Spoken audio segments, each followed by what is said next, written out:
ये first story मेरे को मेरे दिल्ली से एक मेरे सब्सक्राइबर हैं, अभी कुछ ही दिन पहले उन्होंने मेरे को ये स्टोरी भेजी थी, ज़्यादा दिन नहीं हुए हैं, मेरे ख्याल से हफ्ते 2 हफ्ते की बात है। उन्होंने स्टोरी मेरे को भेजी थी और उन्होंने अपना ज़्यादा कुछ पर्सनल डिटेल्स तो बताने को मना किया था, तो मैं बहुत ज़्यादा उनका नाम वाम तो नहीं बता पाऊँगा। लेकिन वेस्ट दिल्ली में उनका घर हुआ करता था और ये ना 2000 के आसपास की बात है। तो अब तो उसकी एज भी काफ़ी हो चुकी है इस लड़के की, लेकिन 2000 में जिस घर में वो रहा करते थे, उस घर में कोठी थी, मतलब अच्छा परिवार था, 2 भाई थे, उनके मम्मी पापा थे, सारे रहा करते थे घर के अंदर। तो सब कुछ अच्छा चल रहा था उनकी लाइफ में। उसके पापा किसी ज़माने में फैक्ट्री में जॉब करते थे, लेकिन फिर उनका कुछ ऐसा इतना अच्छा काम चला उनका कि एक पॉइंट के बाद उनकी अपनी खुद की भी 2-3 फैक्ट्रीज हो गई थी, सब कुछ उनका बढ़िया चल रहा था। और उस घर में, जिस घर में उनके साथ ये सब इवेंट्स हुए थे, उस घर में रहते हुए भी उनको 10-12 साल हो चुके थे और सब कुछ बढ़िया चल रहा था उनका। फिर क्या हुआ, 2000 के आसपास में उस लड़के का जो बड़ा भाई था ना, उसकी शादी की एज हो गई थी। तो उसके पापा ने बोला कि भाई अब लड़के की एज तो हो ही रही है और सब कुछ अच्छा चल रहा है घर पे, तो इसके लिए एक लड़की ढूंढ ली जाए। तो उसकी शादी करवाने के लिए रिश्ता वो ढूंढने लग गए। इन्हीं दिनों फिर उसके पापा ने अपनी फैमिली में ये शेयर किया, ये बताया कि जिन दिनों मैं फैक्ट्री में जॉब करता था ना, तो मेरा एक दोस्त था और वो बहुत अच्छा दोस्त था मेरा, और उसकी भी एक बेटी है जो कि शादी की उम्र की हो रखी है। और मैंने उसकी बेटी को देखा हुआ, बहुत सुंदर लड़की है, और फैमिली का, उसके परिवार का तो हमें पता ही है, बहुत अच्छा परिवार है। तो क्यों ना एक बार वहाँ चलते हैं उनसे मिलने, तुम लोग भी देख लो, अगर सब कुछ ठीक ठाक रहा तो फिर वहीं रिश्ता कर देंगे। तो उसके घर वाले तैयार हो गए, ठीक है पापा कह रहे हैं तो एक बार चलते हैं हम। तो उसी संडे को ये सारे उनके घर जाने को तैयार हो गए, उस जो इनके फ्रेंड का घर था। तो वहाँ पे गए तो लड़की को देखा, तो लड़की देखते ही पसंद आ गई इन तीनों को, मतलब मम्मी पापा और ये लड़का, 2 जो भी भाई थे, सबको लड़की पसंद आ गई, सुंदर थी लड़की। और फैमिली को तो ऑलरेडी जानते ही थे इसके पापा, तो फैमिली की तरफ से भी ऐसी कोई दिक्कत नहीं थी। लड़की को भी लड़का पसंद आ गया। अब सब कुछ पसंद आ गया इनको, रिश्ता इनका फाइनल हो गया कि भाई ठीक है, रिश्ता करते हैं। और 1 महीने बाद की इनकी शादी की डेट रख दी गई कि भाई 1 महीने बाद शादी करते हैं। लेकिन यहाँ पे एक नोट करने वाली बात ये है कि जब ये लोग देखने गए थे ना उनको, लड़की वालों को, लड़की को देखने उनके घर पे गए थे, तब तक उनको ये तो पता था कि कोई देखने आ रहा है उनको, लेकिन तब तक ये नहीं पता था कि इनका बैकग्राउंड क्या है, कितने पैसे वाले हैं, कैसे क्या है, ये नहीं पता था। ये बाद में पता चला था उनको जब इन्होंने रिश्ता फाइनल कर लिया था। तो ठीक है, लड़के दोनों ने एक दूसरे को पसंद कर लिया और 1 महीने बाद की शादी की डेट रख ली गई। अब होता क्या है, ये पंजाबी फैमिली थी जिनके साथ में यह हुआ था, पंजाबी हिंदू फैमिली।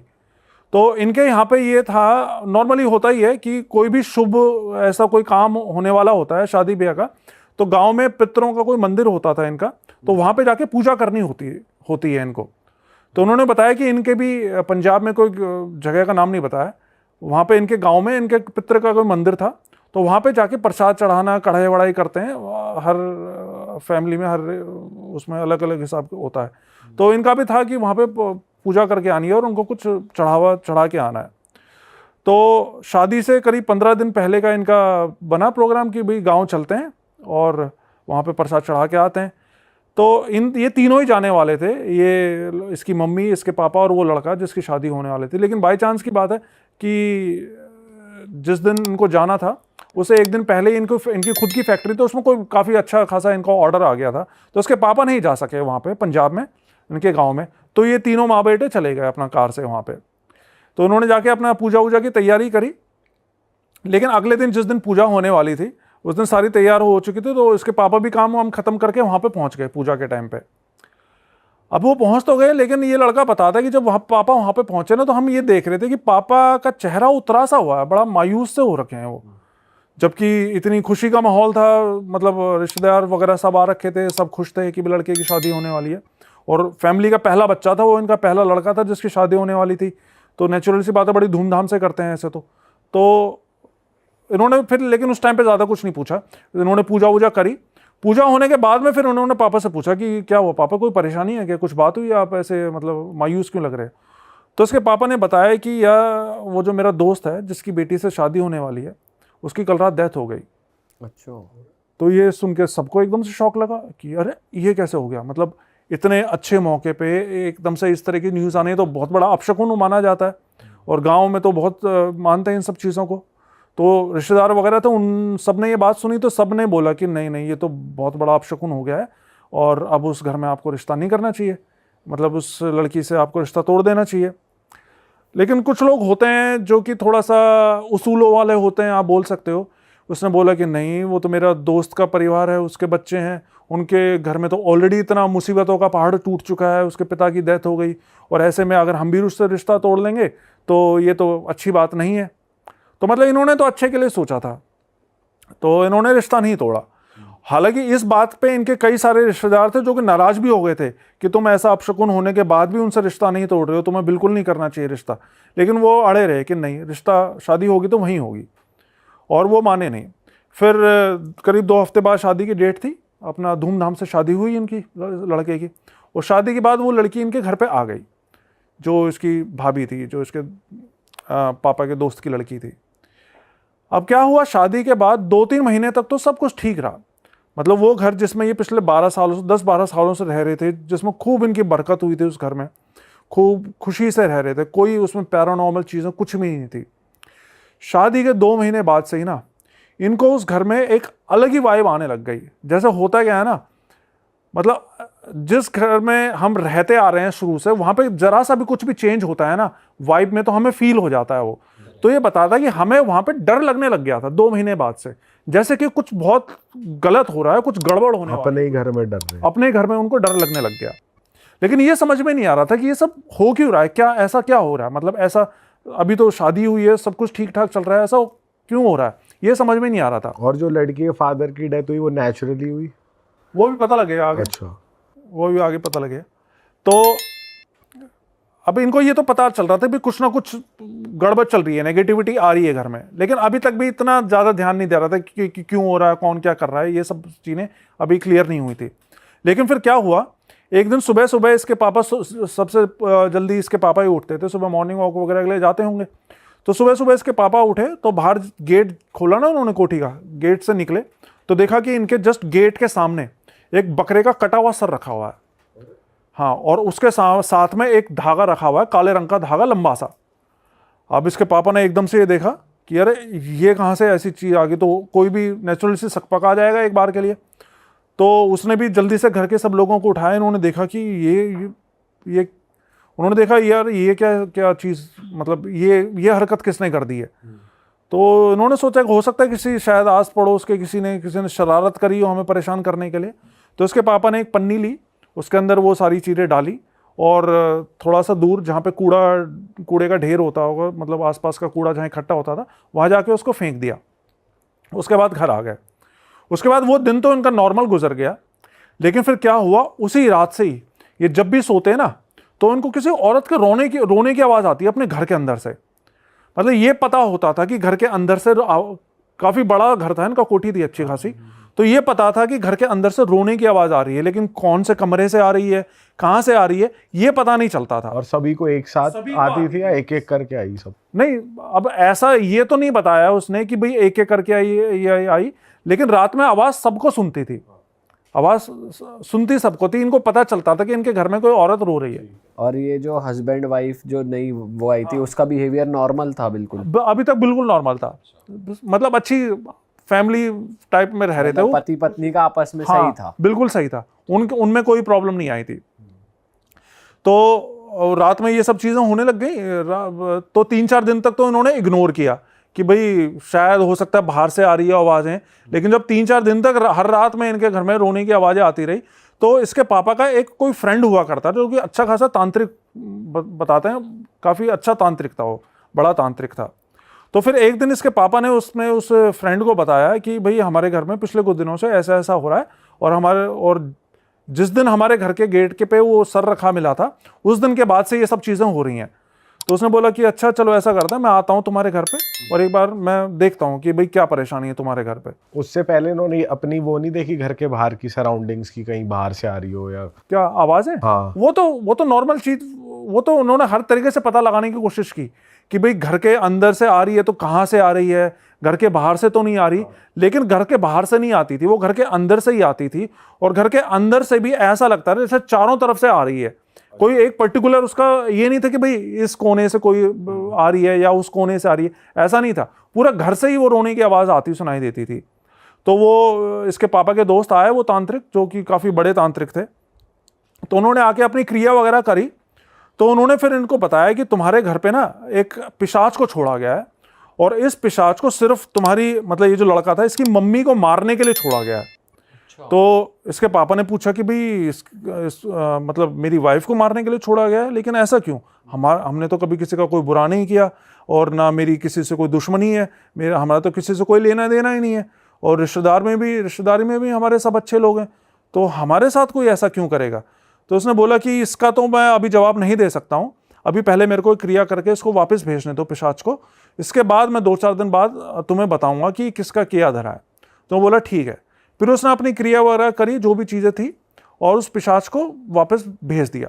और पिशाच को भेजने के लिए कई तरह की चीज़ें भी उन्होंने मांगी थी, मिठाइयाँ, कई तरह की मिठाइयाँ, जो भी नॉर्मल तांत्रिक क्रियाएं होती हैं, उस तरीके से करके उन्होंने पिशाच को वापस भेज दिया।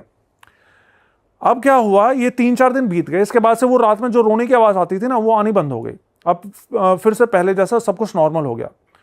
लेकिन फिर 3-4 दिन बाद क्या हुआ, फिर से एक सुबह इसके पापा सो के उठे ना, तो इनका जो दरवाजा था, जो मेन गेट, वो खोल के जैसे बाहर निकले तो देखा कि सामने फर्श के ऊपर एक हरे रंग का बड़ा सा कपड़ा रखा हुआ है, और उसके ऊपर मांस के लोथड़े से पड़े हुए हैं, और खून के छींटे पड़े हुए हैं वहां पे। तो वो देखते ही ये फिर से समझ गए कि भाई ये तो फिर से किसी ने कोई गड़बड़ कर दी है। लेकिन पिछली बार जो ये तांत्रिक दोस्त आए थे ना इनके, उन्होंने इनको ये बोला था कि भाई तुम्हारे घर पे अगर इस तरह की कोई भी चीज दोबारा से हो ना, तो इन चीजों को छूना मत तुम, ये छूना ठीक नहीं रहता। तो उसने ना छुआ नहीं, बल्कि पीछे वाले गेट से निकल के अपनी कार लेकर अपने उस दोस्त के पास पहुंचे, और उसको जल्दी से लेकर आ गए अपने घर पे। तो वो उनका वही तांत्रिक दोस्त वापस से आया है इनके घर पे, देखा कि भाई वो सब चीज़ें वहाँ पे रखी हुई हैं, तो उसने अपने जो भी क्रिया वगैरह थी, मंत्र वंत्र थे, वो पढ़ने शुरू कर दिए। लेकिन इस बार क्या हुआ, जैसे ही उसने मंत्र पढ़ना शुरू करा ना, उसको खून की उल्टी हो गई वहीं की, अरे भाई तांत्रिक को। और जबकि वो अच्छा खासा शक्तिशाली तांत्रिक था, उसको खून की उल्टी हो गई। और खून की उल्टी होते के साथ ही वो तो उल्टे पाँव वहीं से भाग गया। उसने कहा कि भाई मैं अभी कुछ नहीं कर सकता हूँ, मेरे को यहाँ से जाना होगा, और वो फिर वहाँ से घर से भाग गया। अब वो चला गया तो वो तो सब चीज़ें वहीं पड़ी थी, मांस के लोथड़े अभी भी घर के सामने पड़े हुए थे। फिर ये बताता है कि इसके पापा ने फिर से एक पन्नी ली, और वो सब चीज़ें उठाई, एक पन्नी में बांध के साथ में जो गंदी नाली थी उसमें फेंक दिया। लेकिन फिर उसी रात को इनके साथ में पता है क्या हुआ, रात में जब ये लोग अपने अपने कमरों में सो रहे थे ना, तो इनको घर के बाहर जो इनका वो तो हॉल था, जहाँ पे इनकी सारी डाइनिंग टेबल कुर्सियाँ रखी हुई थी, इनके सारी की सारी चीज़ें ऐसे उठ के, मतलब ऐसे हवा में उड़ने लगी, जैसे कि उठा के उनको पटक रहा हो बुरी तरह, दीवारों से टकराने लगी, चकनाचूर होने लगी, किचन में जितने बर्तन थे सारे इधर उधर होने लग गए, हवा में उड़ रही है सारी चीजें। मतलब चीज ऐसे जैसे मैं ये जैसे कप रखा हुआ है, इस कप को मैं उठा के दीवार पे फेंक के मारूंगा ना, तो इस तरीके से हो रहा था जैसे कोई उठा के फेंक रहा है चीजों को। तो ये बताता है कि हमें उस वक्त ऐसा लग रहा था जैसे हमारे घर के अंदर पूरी कोई भूतों की भूचाल आ गया हो। हाँ, भूचाल आ गया, भूतों की पूरी फौज घुस गई है हमारे घर में, तो ऐसा लग रहा था हमको। और मदद वाला कोई था नहीं, क्योंकि एक वही थे तांत्रिक, और रात में ये मेरे ख्याल से 2-3 बजे की बात है जब इनके साथ में ये सब हो रहा था। तो जैसे तैसे पूरे, मतलब एक कमरे के अंदर सारे के सारे दुब के रहे। और फिर जब सुबह दिन निकला ना, फिर इन्होंने जाके हॉल में देखा तो पूरे हॉल का सामान सारा तहस नहस हुआ पड़ा था। तो इसके पापा फिर से उस अपने दोस्त के पास गए, क्योंकि इनको समझ में आ गया था कि भाई ये तो कोई बहुत ही बड़ी मुसीबत घर में घुस गई है। तो ये अपने दोस्त के पास गए। तो दोस्त के पास गए तो देखा कि उसकी तो वैसी मरने की जैसी हालत हो रखी थी उसके दोस्त की, मतलब उसकी ऐसी हालत हो रखी थी, वो बोल भी नहीं पा रहा था ठीक से।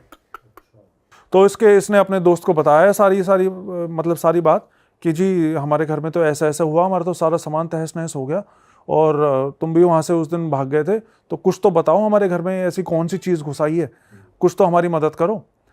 तो उसने तांत्रिक ने बताया कि तुम्हारे घर में कोई भूत वूत नहीं आया है, तुम्हारे घर में एक सुलेमानी जिन को छोड़ा गया है। एक जिन है, सुलेमानी जिन, हाँ, जिन्नात की भी अलग अलग कैटेगरीज होती हैं, उसमें एक सुलेमानी जिन बताया जाता है। जब मैंने ये स्टोरी सुनी थी ना, तब मेरे को एक अलिफ लैला, आपको याद आता हो शायद, याद होगा, आया करता था अलिफ लैला, उसमें हुआ करता था एक कैरेक्टर सुलेमानी जिन। वो सुलेमानी जिन बताते हैं ऐसा कि ये जिन्नों का सरदार होता है और उसमें बहुत बहुत ताकतवर होता है ये, मतलब बहुत शक्ति होती है, इसको हराना बहुत मुश्किल होता है, इसको काबू में करना।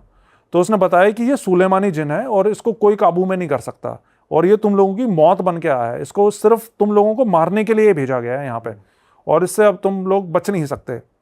तो उसके पापा ने उसको बोला कि भाई मेरे तो बच्चे हैं साथ में, मेरी तो फैमिली है, अगर तुम ही कुछ ऐसे बोलोगे तो फिर मैं कहाँ जाऊँगा। तो उसने बताया कि भाई देखो मैं तो कुछ नहीं कर सकता हूँ, लेकिन चूंकि तुम्हारी पूरी फैमिली की ज़िंदगी का सवाल है तो मैं तुमको एक रास्ता बता सकता हूँ। उसने बताया कि शिमला में एक जगह पड़ती है नालागढ़, और वहाँ पे एक बाबा है जिनको पीपल वाले बाबा करके बुलाया जाता है। तो उसने बोला कि वो एक अघोरी बाबा है, अगर तुम जा सकते हो तो जल्द से जल्द उन बाबा के पास जाओ, अगर तुम्हारी कोई जान कोई बचा सकता है ना तो सिर्फ वही बचा सकता है, नहीं तो तुम्हारा बचना बहुत मुश्किल है। और अगर आने वाली पूर्णिमा या अमावस्या पता नहीं क्या बताई थी, तब तक ये तुम सबको एक एक करके मार डालेगा, क्योंकि इसको ऐसा नहीं है कि तुम लोगों को परेशान करने के लिए या तुम्हारा बिजनेस चौपट करने के लिए भेजा गया है, इसको सिर्फ तुम लोगों को मारने के लिए ही भेजा गया है। वैसे अभी तक किसी फैमिली मेंबर को कुछ वैसे कुछ नहीं हुआ? नहीं, अब नहीं, अभी फिजिकल हार्म फैमिली में किसी को नहीं हुआ था, लेकिन वो पहले वाला जो पिशाच था उसके लिए उसने बताया था कि माँ को मारने के लिए भेजा है, लेकिन ऐसा अभी तक सेफ थे, मतलब मरे नहीं थे, कोई भी फैमिली में डेथ नहीं हुई थी।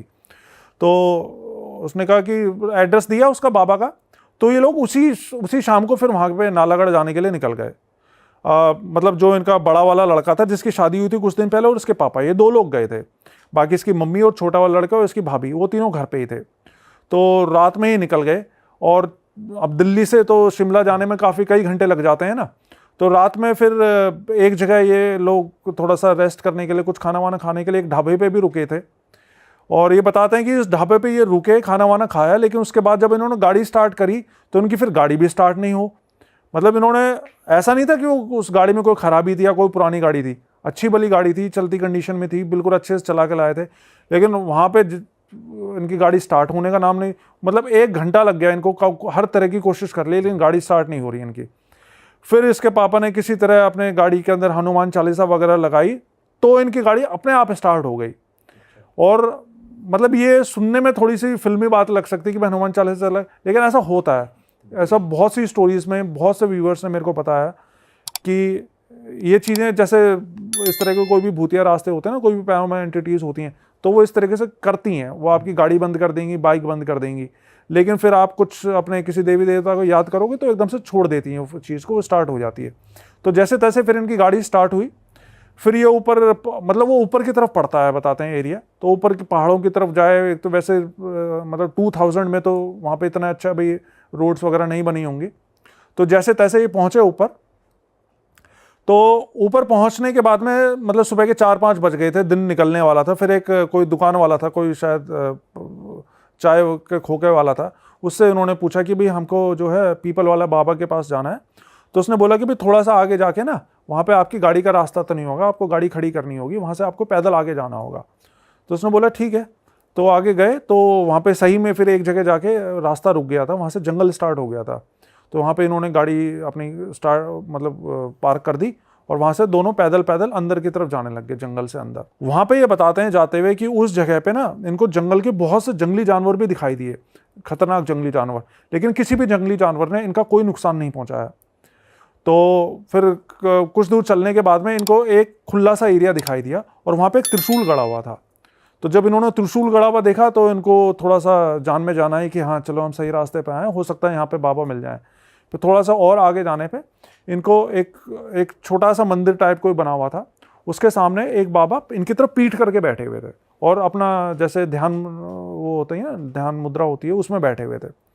तो ये पीछे जाके उसके खड़े हुए, तो बिना बाबा ने इनकी तरफ देखे, बिना कुछ बोले, बिना कुछ पूछे, उसने बोल दिया कि अच्छा तुम दोनों आ गए बच्चा, तुम्हारे घर पे जिस जिन को भेजा हुआ है उस जिन को, मुझे पता है तुम्हारे घर पे किसी जिन को भेजा हुआ है तुम्हें मारने के लिए, लेकिन कोई बात नहीं, तुम यहाँ पे आ गए हो तो अब सब ठीक हो जाएगा। तो ये लड़का ये बताते हैं कि भाई जब इन्होंने बाबा के मुंह से ये बात सुनी ना कि भाई तुम्हारे घर पे जिन को भेजा गया और तुम ये सब चीज़ें दिल्ली से आए हो इतनी दूर से, तो इनको इतनी हैरानी हुई क्योंकि इन्होंने तो बाबा ने बात करना तो दूर, बाबा ने पीछे पलट के इनका चेहरा तक नहीं देखा था, लेकिन फिर भी बिना देखे बाबा ने इनको खुद से ही बता दिया उन्होंने। खुद से बता दिया। मतलब होती हैं सिद्धियाँ होती हैं बाबाओं के पास में, तो बाबा ने खुद से इनको बता दिया। फिर बाबा उठे, फिर बाबा ने इनसे बात की। बाबा ने बताया कि तुम लोग बहुत दूर से आए हो, थक भी गए होगे, तुम एक काम करो, तुम लोग 2-3 घंटे आराम कर लो, सो लो। तो वहीं खुले एरिया में कुछ चारपाइयाँ डली हुई थी, तो वहाँ पे ये लोग दोनों बाप बेटे वहाँ पे सो गए 2-3 घंटे के लिए। बाबा ने बोला था तुम सो आराम कर लो, तब तक मैं कुछ तैयारियाँ कर लेता हूँ। तो वहीं पर ही पास में कुछ हवन कुंड वगैरह बना था, तो बाबा वहाँ पे हवन कुंड में तैयारी करने लग गए। फिर करीब 3 घंटे बाद इनकी आँख खुली, तो इन्होंने देखा कि बाबा उस हवन कुंड के आगे बैठ के ना कोई किसी तरह की कोई क्रिया कर रहे हैं, और क्रिया करते हुए ऊपर आसमान की तरफ देखते हुए बातें कर रहे हैं उससे। मतलब बातें जैसे हम नॉर्मली अभी बातें कर रहे हैं ना, इस तरीके से बातें कर रहे हैं। लेकिन वो जिस लैंग्वेज में बात कर रहे थे ना, वो लैंग्वेज कोई ऐसी थी जो कि समझ में नहीं आ रही थी। वो कह रहे थे हमें नहीं पता चल रहा था बाबा क्या बोल रहे हैं, किस लैंग्वेज में बात कर रहे हैं, लेकिन वो किसी से बात कर रहे थे आसमान में देखते हुए। फिर बाबा ने उसको बताया, इनको बताया, अपने पास बिठाया, इनको बताया कि मुझे पता है तुम्हारे घर में किसी बहुत ही शक्तिशाली जिन को भेजा गया है, और मैं चाहूँ तो उसको अभी के अभी बांध के यहाँ पे बुला सकता हूँ, उसको यहाँ पे पेड़ पे बांध सकता हूँ अभी के अभी। लेकिन उसको पकड़ने से, उस जिन को पकड़ने से तुम्हारी समस्या का समाधान नहीं होगा, क्योंकि इससे पहले तुम्हारे घर में पिशाच को भेजा गया था, अब जिन को भेजा गया है। अगर इस जिन को मैं पकड़ भी लूँगा तो हो सकता है 10 दिन बाद कोई नई चीज़ भेज दी जाए। तो ये तुम्हारी समस्या का इलाज नहीं है, तुम्हारे घर का पक्का इलाज करने के लिए मुझे तुम्हारे घर पर ही जाना होगा। तो उसके लिए तुम एक काम करो, तुमको मैं कुछ चीज़ देता हूँ, ये चीज़ें अभी फ़िलहाल अपने साथ लेकर जाओ, और मैं तुमको तुम्हारे घर पर ही मिलूँगा। तो उन्होंने बोला ठीक है बाबा, आप बताइए क्या क्या करना है हमें। तो बाबा ने इनको धागे दिए, काले धागे, 2 काले धागे दिए। बोला कि अभी जाते हुए ना दोनों एक एक अपनी जेब में रख लेना, और कुछ थोड़ी सी राख दी उसको, जिसको भभूत बोलते हैं हवन की, कि ये साथ में अपनी गाड़ी में रख लेना, इससे तुम्हारी गाड़ी बंद नहीं होगी रास्ते में। तो उन्होंने बोला ठीक है। लेकिन जाते हुए उसके पापा ने फिर से पूछा बाबा से कि बाबा हमारी तो किसी से कोई दुश्मनी नहीं है, ना हमने किसी का कुछ बुरा किया, किसी का कुछ बिगाड़ा, तो हमारी जान के पीछे कोई क्यों पड़ा हुआ है। तो बाबा ने बोला कोई बात नहीं, फिक्र मत करो बच्चा, तुम्हारे सारे सवालों के जवाब मिल जाएंगे। मैं तुम्हारे घर पे आऊँगा, उसके बाद तुम्हें सब सवालों के जवाब मिल जाएंगे। तो इसके बाद सुबह सुबह का ही टाइम था, वो ज़्यादा देर नहीं हो रखी थी। तो वहाँ से निकले घर के लिए, और शाम के टाइम पे जब ये पहुँचे घर पे, तब तक अंधेरा होने वाला था। तो जब ये पहुँचे ना घर पे अपने, तो देखा कि जो इनके घर के सामने एक पार्क था, तो वो बाबा ऑलरेडी उस पार्क में बैठे हुए हैं। अच्छा, इनके पहुंचने से हाँ, पहले। इनके पहुंचने से पहले।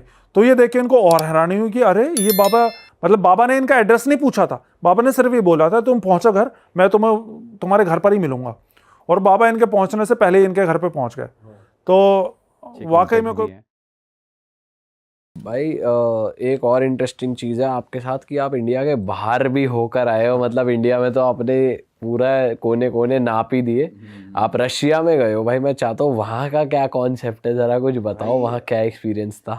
इसका कंसेप्ट ये था, और एक मोटिव भी था भाई, कि इंडिया के भूतों की प्रॉब्लम तो मैं समझ गया हूँ, आप कह सकते हैं कि कोई घर से परेशान था, किसी को मुक्ति चाहिए थी, किसी की विशेस फुलफिल नहीं हुई थी, ये जो कॉमन रीज़न, किसी की अनटाइमली डेथ किसी हो की गई, अनसर्टेन डेथ हो गई।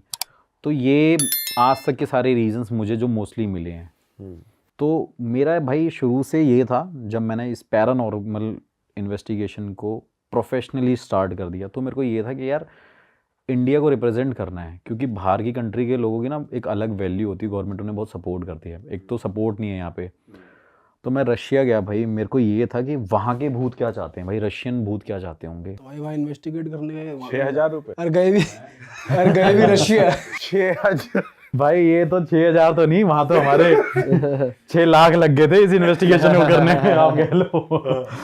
तो भाई वहाँ पे मैं गया, मेरे को शुरू से था कि यार बाहर के घोस्ट क्या चाहते हैं यार, ये क्या सोचते होंगे, इनके जो मतलब सोचने का, एग्जिस्ट करने का रीज़न क्या होता होगा। यहाँ की एग्जिस्टेंस तो पता चल गई इंडिया वालों की, इनके भूतों का पता है मुझे, ये इनको यही चाहिए, लेकिन बाहर के भूत क्या चाहते हैं। तो भाई मैं वहाँ पे गया था, एक मतलब करी तो मैंने वहाँ 3-4 लोकेशन है रशिया में। वहाँ पे भाई मैं गया था, एक 5 लाख ग्रेवयार्ड्स हैं रशिया में।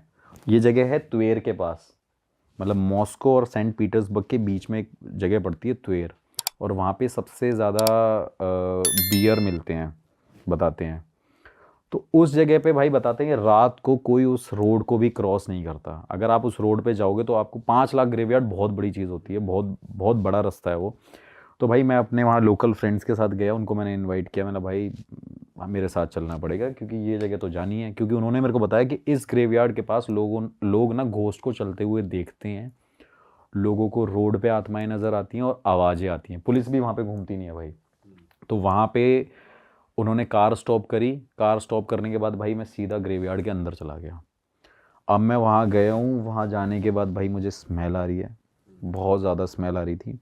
और ग्रेवयार्ड भी एक नहीं थी भाई, हज़ारों थी। और गलती से मेरा पैर भी उन पे पड़ रहा था क्योंकि अंधेरा बहुत था, जंगलों के बीच में था। तो भाई जब मैं वहाँ गया, देखा वो लोग मुझे फ़ोन कर रहे हैं, वो भाई घबरा गए क्योंकि मैं 10 मिनट तक तो अंदर ही था जहाँ पे इंसान नहीं जाते। दिन में भले ही चले जाएं लेकिन रात को कोई हिम्मत नहीं करता वहाँ पे, क्योंकि पुलिस ही नहीं जाती उस जगह पे। भाई वहाँ पे मैं इन्वेस्टिगेशन करने के लिए फिर मैंने वहाँ के लोकल पर्सन को बुलाया कि भाई ये ट्रांसलेट करेगा, क्योंकि भाई वो तो रशियन ही समझेंगे। तो भाई वो ट्रांसलेट कर रहा है। ऑल्दो मुझे वहाँ पे ये चीज़ नहीं मिली कि वहाँ पे कोई स्पिरिट है उस टाइम पे, क्योंकि इनके साथ एक और भाई ऐसी चीज़ है कि ज़रूरी नहीं है कि कोई भी घोस्ट स्पिरिट अपनी एग्जिस्टेंस आपको उस टाइम पे प्रूव करे ही करे। हो सकता है आज नहीं करना चाहती, सेकंड टाइम करे। क्योंकि नॉर्मली भी होता है ना, मैं आपको बोलूँ यार मेरे साथ यहाँ चल रहे, आप मना कर दोगे, मैं फिर दूसरे दिन आपको अप्रोच करूँगा भाई मेरे साथ चल रहे यहाँ पे, तो बोलोगे चल यार इसने कल बोला था तो चल लेते हैं। तो ये भी रीज़न हो सकता है। लेकिन वहाँ पे एक नेगेटिविटी, मैं अकेला बंदा नहीं हूँ बताने वाला, पूरा रशिया और पूरा तुएर जानता है कि वहाँ पे भाई घोस्ट भटकते हैं। लेकिन वहाँ पे जो सबसे बड़ी चीज़ होती है वो है ब्लैक मैजिक। अच्छा, हाँ वहाँ भी करते हैं लोग भाई, वहाँ तो सबसे ज़्यादा करते हैं। इंडिया में तो लोग ब्लैक मैजिक क्या कर रहे हैं, वहाँ के जो ब्लैक मैजिक करते हैं आप तो भाई अंदाज़ा भी नहीं लगा सकते हो। वहाँ का भी सेम रिचुअल है जैसे भाई सेम रिचुअल तो मैंने यहाँ पे बहुत बड़े घटिया से देखे हैं, लेकिन वहाँ का रिचुअल जो मैंने देखा है वो मैंने शायद कभी देखा ही नहीं है। मैं आपको वीडियोस भी शेयर करूँगा, अब ये वीडियोस देखना, आपको पता चल रहा होगा कि वहाँ पे एक हस्बैंड वाइफ दोनों साथ में जा रहे हैं उस ग्रेवयार्ड में। ये रियल वीडियो है जो पुलिस वालों ने वहाँ पे पकड़ा, क्योंकि लाइट जल रही थी और दूर पुलिस तो रहती है लेकिन उस ग्रेवयार्ड के आसपास नहीं रहती। वहाँ पे 2 रशियंस, एक हस्बैंड वाइफ उस ग्रेवयार्ड में जा रहे हैं। एक के हाथ में नाइफ है, एक बंदे ने अपने पूरे सर के बाल हटा रखे हैं, कपड़ा सर पे बांध रखा है, और वो उस नाइफ से अपने हस्बैंड को मतलब लाइक मारेगी। वो नाइफ और चाकू उसमें घुसेड़ देगी, और वो कहते हैं कि जब वो उसकी बलि ले लेगी अपने हस्बैंड की, तब वो जो चाहती है तब उसकी इच्छा वैसे पूरी होगी। अच्छा, ये उनका एक पैटर्न है, आप कह सकते हो। और हस्बैंड जा भी रहा है, हस्बैंड जा रहा है भाई, अब वीडियो देखना, उसमें हस्बैंड मतलब पूरा तैयार है। वहाँ पे उन्होंने भेड़िए भी, गोट पकड़ रखी है और 1-2 जानवर लेके जाते हैं। अगर आप देखोगे, मैं आपको वीडियोस दिखा रहा हूँ, आप देखना, इसमें चाकू अलग अलग हैं, चाकू के ऊपर घोस्ट की पिक्चर बनी हुई है। मतलब बहुत डिफरेंट है, बहुत अलग ही एक, जैसे हर जगह कल्चर अलग होता है तो उनका ब्लैक मैजिक करने का भी पैटर्न बहुत डिफरेंट है। और वहाँ पे बताते हैं कि मोस्टली लोग ब्लैक मैजिक करने आते हैं और सबसे ज़्यादा ग्रेवयार्ड के ऊपर रख के बंदे अपने आप को मारते हैं, खुद को। हाँ, कहते हैं कि उनकी विशेष तभी पूरी होंगी जब तो वो ये ऐसे जैसे sacrifice हस्बैंड करेंगे। को एक तरीके से उसने कंट्रोल कर लिया कि वो उसके साथ जा रहा है और मरने को तैयार है कि भाई हाँ भाई तो यही तो ब्लैक मैजिक करने का उनका पागलपन है। तो जो बंदे और ये जो बंदे खुद को मारते हैं तो वो जान से नहीं मारते अपने आप को, नहीं, जान से ही मारते हैं। तो विशेष क्या पूरी करेंगे फिर जब मरी कुछ होगा भाई, उनका थॉट प्रोसेस अलग है। कहते हैं ना कि भाई अब जैसे कई जगहों पे बोलते हैं कि अपने आप को मार लो हमें जन्नत नसीब होगी, ऐसी बातें बोलते हैं। तो भाई वो अपने आप को मारते हैं तो उसके बाद उन्हें लगता है जो वो चाहते हैं। कुछ लोग इसलिए भी मारते हैं कि वो हेवन में डायरेक्ट चले जाए, हेवन में एंटर कर दें, क्योंकि कई लोगों को ऐसा लगता है कि भाई हमने बहुत बुरे कर्म कर रखे हैं, अब हमें हेवन चाहिए, और हेवन पाने का शायद ये एक सिंपल वे है, तरीका है। तो भाई रशिया में इस तरह की चीज़ें सबसे ज़्यादा होती हैं। मतलब लाइक ये बहुत अलग एक्सपीरियंस था। मैंने वहाँ पे ऐसी चीज़ें देखी, वहाँ पे नाइफ पड़े हुए थे।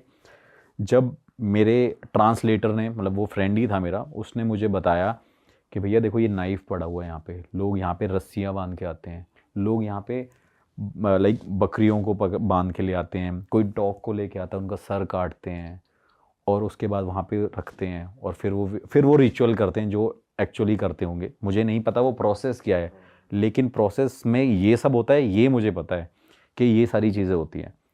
भाई आपको कोई दिख जाता करता हुआ यार, भाई अगर मेरे को दिख जाता तो मैं सच में पकड़ लेता जाके, क्योंकि मुझे बड़ा शौक है, मैंने आपको बताया कि मैं टेढ़े रास्ते बहुत अपना। भाई आप पे चला देता चक्कू छुरी। कोई बात नहीं भाई, अब और वो तो बोलता भी रशियन है। तो भाई हम फिर कहते हैं ना, हम भी यूपी वाले हैं भाई, तो हमें भी हम भी किसी से डरते भाई नहीं वहां हैं तो भाई। अपना वेपन भी नहीं था आपके पास। भाई वेपन नहीं था, लेकिन इतने कमजोर नहीं है भाई कि डर जाएं। अगर कमजोर होते और ये सब चीजें सोचते तो आज इस फील्ड में नहीं होते, क्योंकि पूरे इंडिया में ऐसी ऐसी जगहों पे रात को भाई जेलों में भी बंद रहे हैं, पुलिस वालों ने भी पकड़ा है, मारे भी हैं, पिटे भी हैं, सब कुछ किया है। इस फील्ड में घुसना कोई आसान बात नहीं है भाई। लोग, हाँ, अगर कोई फेक वीडियोस बनानी है, that is a different thing भाई। क्या आप कहीं भी किसी भी ग्राउंड में वीडियो बना दो, खेतों में वीडियो बना दो, लाइक बहुत सारे लोग बहुत बनाते से पैरानॉर्मल इन्वेस्टिगेटर ये कर रहे हैं, फेक वीडियोस बना रहे हैं। भाई। उनको ना पैसा कमाना है, मुझे इज्जत कमानी है, और दूसरी चीज़ ये है कि ये चीज़ें ना भाई हटानी है लोगों के माइंड से। और दूसरी बात ये है कि भाई इंडिया को रिप्रेजेंट करना है यार। ऑल्दो मेरा भी मन करता है भाई, मैं भी गाने लिख के बैठा हूँ कि मैं भी अपने गाने निकाल लूँ। इतना ठीक ठाक तो दिखते हैं हम भी कि गाने निकाल लें, कभी कुछ कर लें। बहुत सारी चीज़ें पड़ी हुई हैं। मैं दुबई भी रहा, मेरे को था वहाँ पे भी इन्वेस्टिगेशन करूँगा। मैं दुबई सेटल होने के लिए भी गया, लेकिन मैं वापस आ गया। मेरे दिल ने गवाही नहीं दी, मैं अपना पैशन कैसे छोड़ दूँ। और भाई वो कौन सा वीडियो पता चला, जैसे यहाँ के भूतों का तो है कि भाई इच्छा पूरी नहीं हुई या ये नहीं हुई, तो वहाँ के उनका क्या इशू रहता है? उनका भाई मतलब एक्चुअली मैंने इतना डीपली स्टडी नहीं किया, लेकिन वहाँ पे जो मुझे बताया गया वो ये होता है कि भाई वो गोस्ट सबसे ज़्यादा ना अटैक करने के उसमें रहते हैं। बाहर के भूतों में ये है कि वो अटैक ही करना चाहते हैं। वो हमेशा किसी को खुश नहीं देखना चाहते, हमेशा एग्रेशन में रहते हैं, हमेशा सबको एग्जिस्टेंस अपनी प्रूफ कराएंगे। क्योंकि आपने बहुत सारी वीडियोस में भी देखा होगा कि मोस्टली फॉरेन की वीडियोस में कुछ ना कुछ टेबल हिल रही होती है, आवाज़ें आ रही होती हैं। ये चीज़ें इंडिया में नहीं होती इतनी जैसे ज़्यादा। भाई इंडिया में भी होती हैं, मतलब अपनी एग्जिस्टेंस तो प्रूफ कराते हैं ऐसे नेगेटिव, लेकिन ऐसा नहीं होता कि भाई सोफा ही हिल गया, टेबल ही हिल गई। आपने देखी होंगी फॉरेन की वीडियोस, उसमें टेबलें हिल जाती हैं। मैं नहीं देखी थी भाई, एक व्हील चेयर थी, उस हाँ। पर कोई बैठा नहीं होता और एक बंदा वीडियो बना रहा है गेट पे से, हाँ, और वो थोड़ी देर में अपने आप उसकी तरफ से चल के आती है और वो फट के उसकी एकदम भाग के तो जाता है ये वो दूसरी इंडिया में तरफ। ऐसा नहीं है। लेकिन ऐसी वीडियोस मेरे पास एक भी है, मैंने पहले भी शेयर करी हुई हैं। अमेरिका में मेरी एक फ्रेंड रहती थी, वो उसको बड़ा शौक था भाई ये ऐसी ना चीज़ों को मतलब देखने का। उसके जितना भी मतलब लाइक बाहर, घर के बाहर का जो ग्राउंड था, पार्किंग यार्ड था, वहाँ पे वो ना ऐसी एक्टिविटी को बहुत फील करती थी। तो वो मुझे वहाँ से वीडियोस भेजती थी, उसमें भाई कोई वाइट शेडो दिख रही है इंसान की पूरी, कोई वाइट शेडो घूम रही है। और उसने मेरे से एक वीडियो शेयर करी है, शायद उस पर आप भी बिलीव ना करो, लेकिन भाई ये फैक्ट है और ये सच है कि वो लेडी का डॉग ना बाग कर रहा है, और जैसे ही वो विंडो के पास जो कर्टन्स को ऐसे मूव कर रही है, और वहीं पे वो जब अपने फ़ोन को ले जा रही है वीडियो रिकॉर्ड करते करते कि कुत्ता भौंक क्यों रहा है, तो सामने दिख रहा है भाई पूरी एलियन शेप में वहाँ पे कोई खड़ा हुआ है। वो वीडियो मैं आपको दिखा दूंगा। वो लगा देंगे इस पे यहाँ पे ना। हाँ लगा देना, और आप दिखाना भाई, आप खुद नहीं बताओगे एडिटिंग है। बड़े बड़े एडिटर भी बोल रहे हैं कि अगर ये फेक वीडियो। और एक भाई एक 60 मतलब लाइक 55-60 अराउंड उसकी एज है, वो क्या एडिटिंग करेगी, ऑलरेडी उसको क्या ज़रूरत है। वैसे उसने डाली हुई है वो फोटो, मेरे पे भेजी हुई है, मेरे को दिखा, मेरे पास है वो वीडियो। तो भाई ऐसी चीज़ें हैं। तो बाहर क्या है, बाहर एग्जिस्टेंस सबसे ज़्यादा प्रूफ होती है और वो शो भी करते हैं। लेकिन यहाँ पे क्या है, कुछ नहीं बोलते। यहाँ पे हम इमोशनल बहुत है ना, यहाँ के यहाँ गोस्ट पे तो जबरदस्ती बुलवाना पड़ता है भाई, क्या चाहती है तू, इमोशनल क्यों बहुत है जा- ना, गोस्ट इमोशनल बहुत है भाई, बहुत इमोशनली। भाई जैसे लोग होके वो गुजरते हैं वैसे ही उनका नेचर होता है। बाहर के लोग थोड़े लोनली, थोड़े बोल्ड ज्यादा होते हैं, उन्हें किसी से मतलब नहीं होता। बाहर के लोग इतने इमोशनल होते हैं, वहाँ के, यहाँ के इमोशनल बहुत ज़्यादा है, वहाँ के नहीं है। तो बहुत मतलब टू द पॉइंट चीज़ें करते हैं, समझ रहे हो। आंसर देना है तो देना है भाई, देना भी कैसे कि टेबल ही हिला देनी है। ऐसी चीज़ें होती हैं। तो बाहर का कंसेप्ट भाई ये था मेरा जानने का, अभी भी स्टिल गोइंग प्रोसेस है, अभी भी मैं लर्न भी कर रहा हूँ। तो अभी कहाँ जाने की प्लानिंग है? भाई मैं अभी मेरा मतलब लाइक मैं कनाडा जाऊँगा, तो कनाडा में बहुत सारी हॉन्टेड थाईलैंड प्लेसेस भी हैं। तो बता रहे थे, वहां भी हो क्या रखा? थाईलैंड में भाई हाँ, एक मतलब लाइक वहाँ पे शिप पार्क होते हैं, जो मतलब शिप को क्या बोलते हैं मेरे उसको एग्जैक्ट, डॉक हाँ। तो वहाँ पे मैंने देखा था कि बहुत सारे लोकल लोग थे, वो बताते थे कि यहाँ पे कपल्स उस समुंदर में कूद जाते थे, सुसाइड कर लेते थे। तो बताते हैं कि उस समुंदर के पास, उस डॉग के पास लोगों को कुछ ना कुछ दिखाई देता है और चिल्लाने की आवाज़ आती है, और लोग वहाँ पे भटकते तक नहीं है। लेकिन वहाँ पे मैंने ऐसे साइन मुझे मिले थे, उनके एग्जिस्टेंस के मिले थे, बट वहाँ पे हम इंग्लिश में ही क्वेश्चन कर रहे थे, क्योंकि इंग्लिश वहाँ पे थोड़ा सा मतलब बोल लेता है बंदा। लेकिन रशिया में प्रॉब्लम थी, लैंग्वेज बैरियर था। लेकिन थाईलैंड में मुझे आंसर मिले थे। अब मैं वही कह रहा हूँ, वो एक छोटी सी जगह थी। आप सोचो, एक समुंदर है, साथ में वो एक डॉग सा बना हुआ है, साथ में शिप खड़े हुए हैं, लेकिन वहाँ रात में कोई जाने की हिम्मत नहीं करता। लोगों को ये लगता है कि वहाँ पे सिर्फ आत्माएं भटक रही हैं, और सबसे ज़्यादा सुसाइडल केस है वहाँ के। और हमेशा भाई जेन्युइन लोकेशन पे गया हूँ, कोई ऐसी जगह नहीं है, हमेशा बताता हूँ। बहुत सारे सेलिब्रिटीज़ भी मेरी वीडियोस देखते हैं, बहुत सारे क्रिकेटर भी मेरी वीडियोस देखते हैं, अप्रिशिएट करते हैं, तो मैं उन लोगों के लिए भी काम कर रहा हूँ भाई। ऐसा नहीं है कि मैं कोई चलता फिरता बंदा बोल रहा है कि अरे भैया वीडियो बना दो, नहीं। बहुत सारे क्रिकेटर हैं, बहुत सारे सेलिब्रिटीज़ हैं। एक साउथ के सेलिब्रिटी है, नाम नहीं बताऊंगा, उन्होंने भी मुझे हैदराबाद बुलाया हुआ था, उनके घर पे भी मैंने इन्वेस्टिगेशन करी है। 4 दिन मैं उनके यहाँ पे रुक के आया था। अच्छा। हाँ, और वहाँ पे मोस्टली सारे सेलिब्रिटीज़ का घर है। उन्होंने 4 दिन, उनके मैनेजर ने मुझे बुलाया था, उन्होंने मेरे को बहुत अच्छा पे भी किया था इस चीज़ का। ही वॉन्ट कि मैं उनके घर में 4-5 दिन रुक के दिखाऊं।